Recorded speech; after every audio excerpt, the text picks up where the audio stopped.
It's Two in the Aisle with me, Charles Gross, and Leslie Hoban Blake.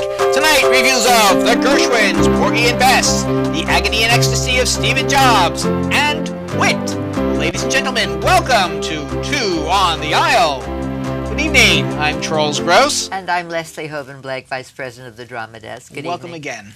Did you bring your desk with you tonight? I did. I'm sitting right behind it. Can't you tell? It's invisible or transparent. Yeah, transparent. Okay. Well, Broadway is booming. Oh, yes. And we're going to start right off with a reboot. I won't say revival, I will say reboot. Interesting choice of words, yeah. Porgy and Bess, which has been called, renamed, The Gershwins Porgy and Bess. Indeed. Now, why they couldn't call it The Gershwins and The Haywoods Porgy and Bess, because Dubrow and Dorothy Haywood also had a hand in writing it, I'm not sure. But this has actually been revised, I should say. Suzanne Laurie Parks and Deidre L. Murray have, I don't want to say updated it, but trimmed it and tried to make it a little more palatable, I think, for Broadway. Also, they wanted to beef up the character of Bess. So Which they did. Which they did. But now this is a show that has one foot on Broadway, certainly, but at least a few toes in the opera. Okay. This is a joke about poor Porgy, unfortunately, at his behest. But you know, it's interesting. Actually, no. That's what I thought. That's what I thought it was. That's what I thought it was. And that's interesting because they've put Porgy on his feet. They've taken him out of his goat cart and put him on his feet. And I, for one, have a problem with that. I have a lot of problems with Porgy. I have no problems with Bess. I think Bess is the most extraordinary performance on Broadway, and probably will be, except maybe for Evita, which we haven't seen yet. But I cannot imagine anybody. Maybe Judy Garland, but. This is, I mean, Audra McDonald can probably take her award right now. This is a Bess who is a worn-out woman, and you see her get the glint of some suddenly maybe finding some love in her life after being totally mistreated by Crown, and her former boyfriend, who comes in. You see him, you see the relationship. Right. He's not a nice person. He's not a nice person, and he runs away and he leaves her, and Porgy takes her up, and the community has shunned her, and because of Porgy, she's involved in the community suddenly, and she has a chance at a life. Right. And you see her warm, you see her melt some of that hard exterior, and then things happen, and you see her change again, and it's just an extraordinary performance. I tingle thinking about it. I will tell you, Audra McDonald, 4-time Tony Award winner, and I totally agree with you. Where I may disagree slightly with you is that it's the premier performance of the show. I don't think so, because everyone else is so wonderful. You have Norm Lewis as Porgy. He doesn't have his goat cart, but he has that stamina, that combination of grit and innocence. And he really gives an outstanding performance. And how about David Alan Grier as the high-living sporting life? Absolutely wonderful. I did not know David Alan Grier could sing. Yeah, I did not know well, that. he can. He can. He was the one who, when things, when it looks like Porgy is going to be arrested for killing Crown. I guess people know the story. And if you don't now, you do. Okay. Bess is kind of torn between her love and the city life. That sporting life is offering her, or more correctly, she needs someone to take care of her, whether she's in her hard-boiled mode or her, down-to-earth. Bess needs to be taken care of. That's her sad fate. As liberated as they may have tried to make her, Bess needs a man. No, she's never liberated. Okay. She always needs to be with someone. Now, we actually have some scenes from Porgy and Bess, so let's take a look at this reboot, The Gershwins, Porgy and Bess.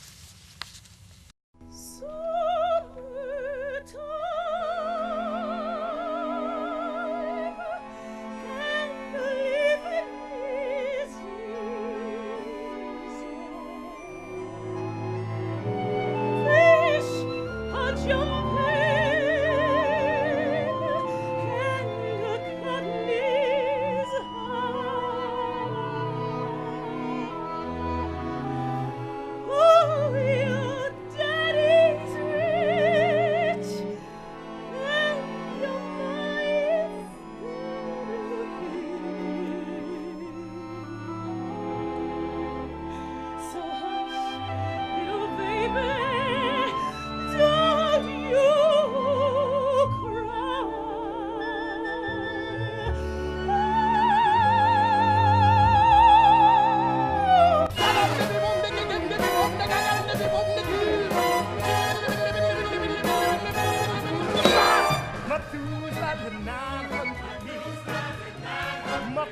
exactly 900 years. But who called that living when no gal will give in to no man with 900 years? Oh, I got plenty of nothing, and nothing's plenty for me. I got my gal, I got my song, got him the whole day long. No use complaining, got my gal, got my Lord, got my song.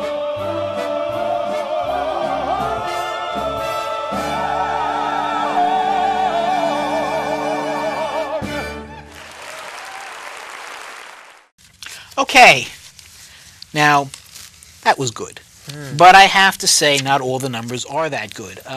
Bess, You Is My Woman Now, for example, I found it very slow. I actually found it dull, and that's a key number in the show. I think Diane Paulus, who directs it more like an opera than a Broadway musical, and I found the show very slow at times. I found it did drag, and I found some of the numbers simply didn't live up to what we saw. I disagree with you about it being operatic, because I didn't find it to be operatic in any way at all. And the only last time I saw it was at the opera, so I can tell you that that was not the way that it was done. But it's interesting because, again, as I say, David Allen Greer, brought wonderful things to, and has more numbers, I think, than Bess, than Audra McDonald. I mean, it's actually not her.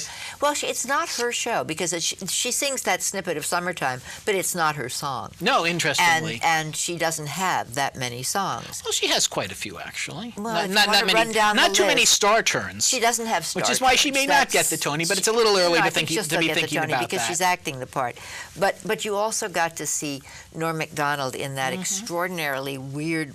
It's almost like something that Julie Taymor might have done with the animals in I think Lion you mean King. Norm Lewis. What did I say? Norm Macdonald. Sorry, Norm Lewis. Well, I don't think we'll ever see him in Porgy and Bess. I don't think so. You're right. Different person. Norm Lewis. But the point is that I hope he has a good chiropractor. Because I imagine that after every show, that really he must take a beating doing that to himself. I also, I don't know if I mentioned it before, but as Crown, Philip Boykin, also fabulous. And there's a small character part called Jake, which is played by Joshua Henry from Scottsboro Boys. And he really brought something very special to that. He's the one who sings A Woman Is a Sometime Thing. Right. The acting in this show song. is fabulous. Yes. But the show can be slow at times. So while I would say, Porgy and Bess, You Is Broadway's Man and Woman Now, I do have some reservations about this show. I would give it probably 3.75 playbills. I probably agree with you on that. Yeah.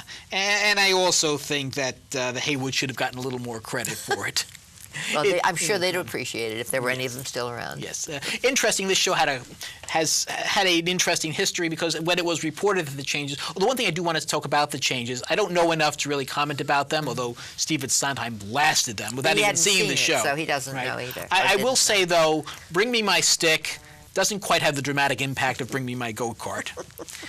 And I put one final observation about Audra McDonald in general. I don't know if you remember her Broadway debut in Carousel, which was her first Tony and was incredible. It wasn't Ragtime? It was not Ragtime. Carousel? No. Okay. I think Ragtime was after Carousel. There's a picnic scene, and she spread-eagled herself on a picnic table and, yelled, "Here I am." Mr. Snow didn't know what it had, neither had Broadway. Well, Carrie then, was, yeah. I think it's 110 Degrees in the Shade, the musical. I really didn't like that show, and I did not believe But also there was that. a picnic, and she also spread-eagled herself during she the... just likes, and she did that again here she did, although it's a much more dramatic scene, I'm just wondering, is this her signature move? That's a very good point. Yeah. You come up with some weird things, man. You really do.